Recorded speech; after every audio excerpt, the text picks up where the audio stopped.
Times Network brought together activists, business leaders, policy makers, and everyday citizens in its inaugural India Climate Summit to address the impact of climate change. These distinguished voices have championed the cause of climate action. They have been raising awareness and protecting the future of our planet. The summit brought forth its commitment to foster a sustainable nation, uniting stakeholders in a common agenda. Padma Shri Jamuna Tudu, known as the Lady Tarzan of India, and Padma Shri Jadhav Payand, the Forestman of India, whose determined efforts have safeguarded forests as well as turned barren land into lush forests, joined for an enriching conversation revolving around their experiences. Truly the land warriors of India. In the latter half, Saurabh Kumar, head of Global Energy Alliance for People and Planet, discusses innovative approaches to sustainable energy and their potential to transform communities in an exclusive conversation. नमस्कार, आप दोनों को बहुत बहुत धन्यवाद। आपने समय निकाला यहाँ आने के लिए और हम जानना चाहेंगे जमुना जी कि आखिरकार आपकी जो अनुभव जहाँ तक रहा है, आपका जो लाइफ एक्सपीरियंस रहा है, क्योंकि हमने देखा है और जहाँ तक आपकी कहानी जितनी जानी है काफ़ी इंटरेस्टिंग रही है जमुना जी। अगर आप बता सके कि वो लगाव, वो लगन कहाँ से शुरू हुआ ऐसे लड़ने का, कि पर्यावरण के साथ आपका प्रेम जो है उसके बारे में ज़रा बताइए। पहले तो आप सभी को मेरी झारखंड की ओर से नमस्कार करती हूँ, जोहार करती हूँ। और आज आप इस क्लाइमेट चेंज के सभी सदस्यों को मेरी ओर से नमस्कार करती हूँ। मेरा नाम जमुना टुडू और मैं झारखंड के सुदूर गांव पूर्वी सिंहभूम जिला मुटुरखाम गांव से आती हूं। और मेरा जो 1998 में जब मैं शादी होके आई थी मुटुरखाम गांव में, और मेरा गांव का सामने में बहुत बड़ा उजाड़ा हुआ जंगल, पहले बड़ा बड़ा पेड़ था लेकिन माफिया लोगों ने काट के सब ख़त्म कर दिया था। जब मैं आई तो देखी पूरा उजाड़ा हुआ जंगल है। तो जब मैं जंगल लकड़ी लाने के लिए जाती थी गांव के महिलाओं का साथ में, तो मेरा मन में दुख लगता था जो भाई हम लोग जंगल को काट रहे हैं और अगर नहीं काटेंगे तो गांव के लोग खाना बनाएंगे क्या चीज़ में। तो इसीलिए गांव के महिलाओं का साथ में मैंने जंगल जाती थी लकड़ी लाने के लिए। और गांव के महिलाओं को मैंने बोला, दीदी हम लोग जो पेड़ काट रहे हैं, अगर इसी तरह हम लोग काटते रहेंगे तो जंगल तो ख़त्म हो जाएगा। तो गांव के महिलाओं ने बोली, दीदी अगर हम लोग नहीं काटेंगे तो खाना बनाएंगे क्या चीज़ के लिए, तो इसलिए जंगल तो हम लोग को काटना ही होगा। तो मैंने उन लोगों को बहुत कोशिश किया समझाने के लिए, और लास्ट में वो सब महिला, मेरा जो गांव के महिला, सब महिलाओं ने समझ गया और मेरा गांव का जंगल को जो मैं बचाने के लिए सफल रही। 1998 से लेकर के कम से कम 2005-06 तक मेरा गांव का जंगल को मैंने सुरक्षा किया। उसका बाद में जब मेरा गांव के लोगों को समझ में आया जंगल का महत्व, तो फिर मैंने गांव से बाहर निकले। जब मैंने गांव से बाहर निकले, दूसरा गांव, तीसरा गांव, चौथा गांव, जैसे मेरा गांव में मैंने एक समिति बनाया, इसी तरह मैंने दूसरा गांव, तीसरा गांव में भी जंगल बचाने के लिए लोगों को जागृत करने का काम किया और समिति बनाया। जब मैंने धीरे धीरे गांव से बाहर निकली तो मेरा साथ में जो मेरा आसपास में जो माफिया लोग थे, माफिया लोग हैं, वो लोग सक्रिय हो गया है। वो लोग बोल रहा है अगर जमुना टुडू जी इसी तरह गांव-गांव में लोगों को जागृत करने का काम करेगी तो फिर हम लोग का काम तो नहीं चलेगा जी। तो फिर वो लोग ने मुझसे, पर आपने इतनी बहादुरी आई कहाँ से जमुना जी? आपने तो माफियाओं के साथ सीधा टक्कर ले ली। तो वही तो बोल रही हूँ। तो फिर माफिया लोगों ने मेरा ऊपर में टारगेट किया और इसको किसी तरह हम लोग रोकेंगे, लेकिन मैंने नहीं रुकी और मेरा काम को जारी रखा।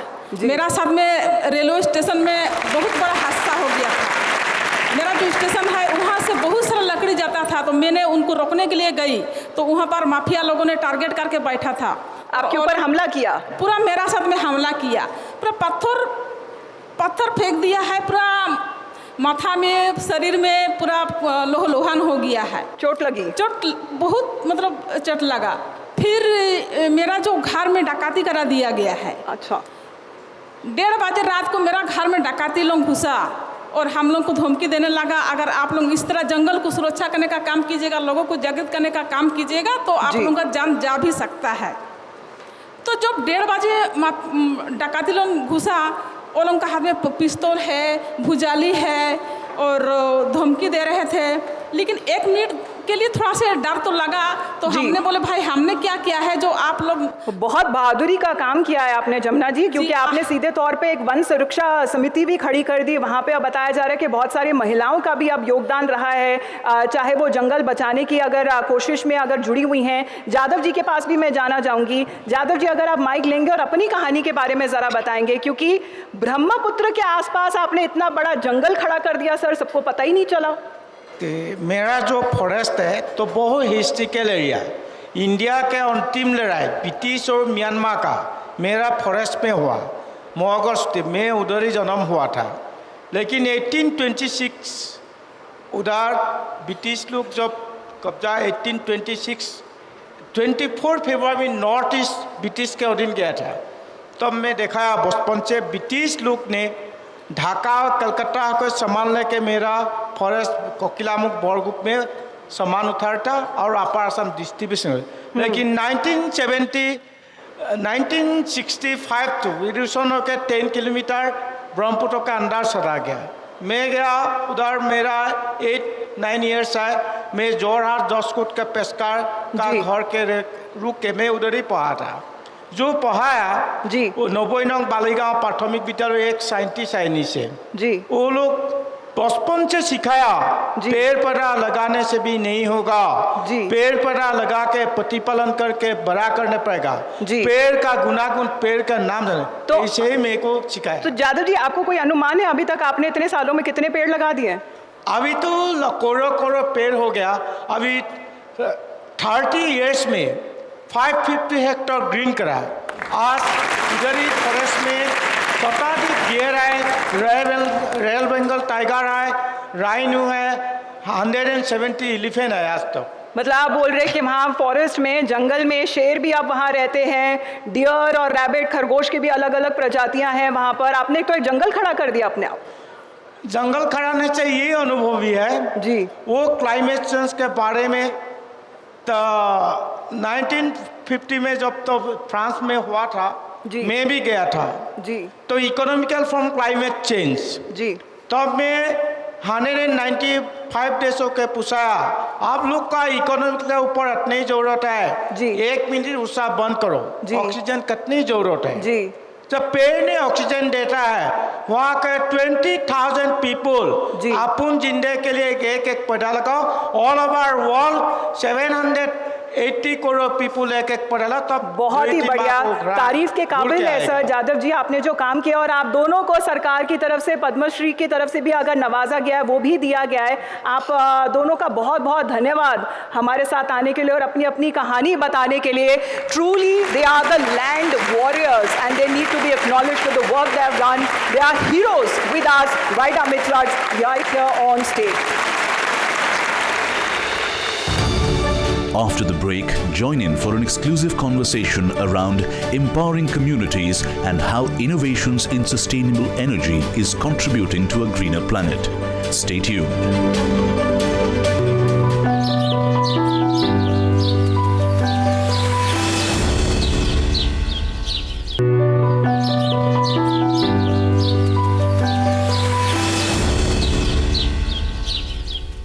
Let me just start with, could you just give us examples of what's working the best? Because, you know, as journalists, as ordinary people, it's so easy to see what's not working. But there's a lot that's happening when it comes to clean energy, green energy. If you have to look back or would just say not a very long time, say a year or two. Would you share with us some of the remarkable things that you have seen work on the ground, take shape on a ground that was not thought of, say, a decade back? First of all, thank you for inviting me, Nadi. And before I come to your question, and I will answer that question, let's understand what India stands today. What is the opportunity India has? India has said that we will become a developed nation by 2047. Now, if you look at all the development trajectories of any developed country, including China, they have used cheap fossil fuels to develop themselves, because energy is heart of economic development. We have to find a new way of doing so, something which has never been done by any country, any region before. That's the excitement, that's the leadership that India has.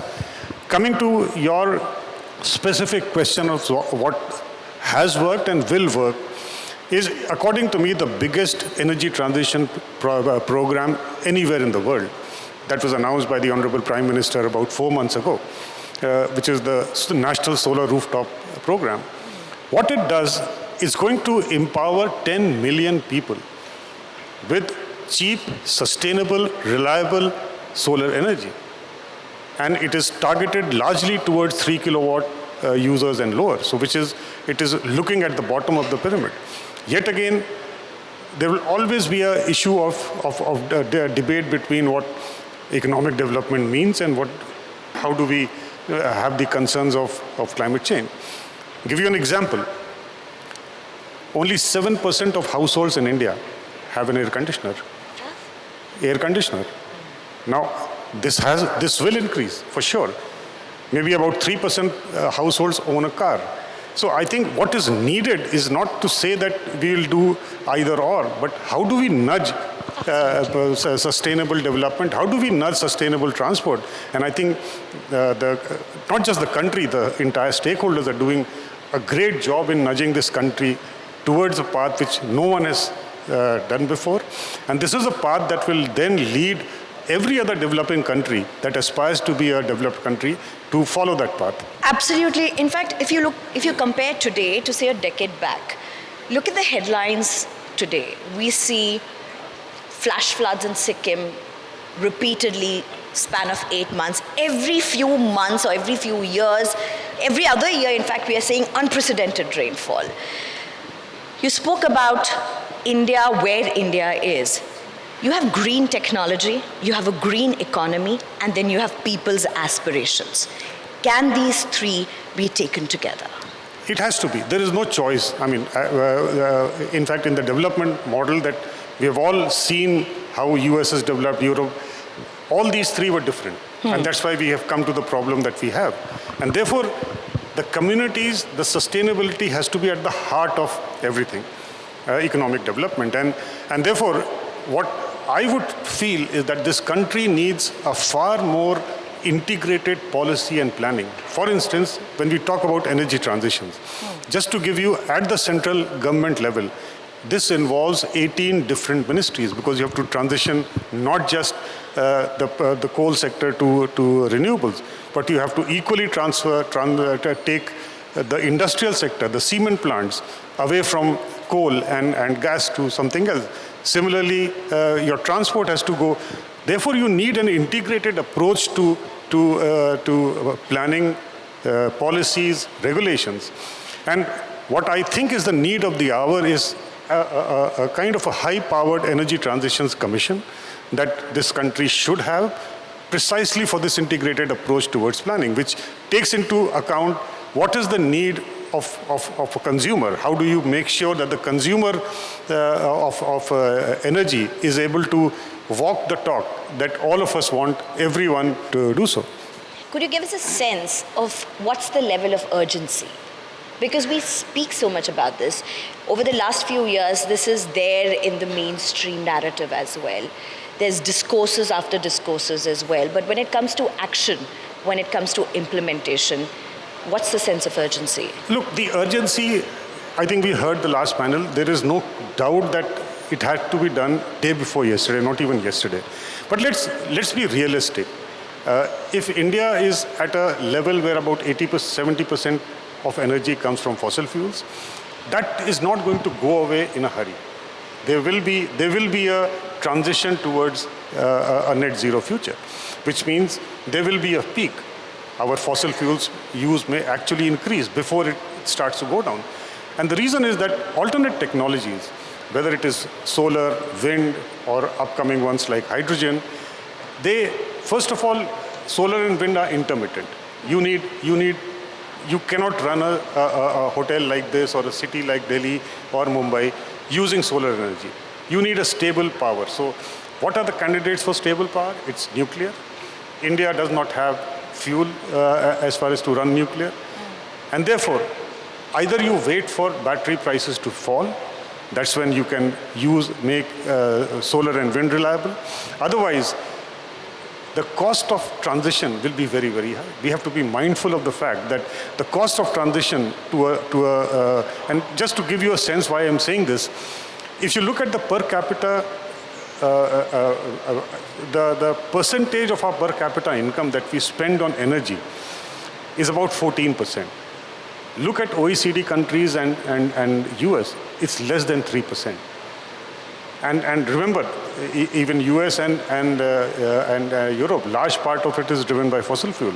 Now, if I, at this stage, when I don't have a trajectory of a low-cost, affordable, clean energy, if I add to the fact that no, you have to only use renewable energy with batteries, my 14% may become 20-25%.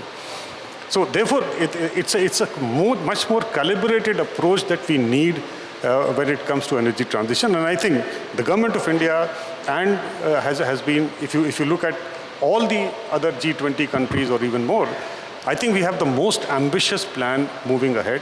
And it's not just a plan on the paper, the plan is actually working on the ground itself.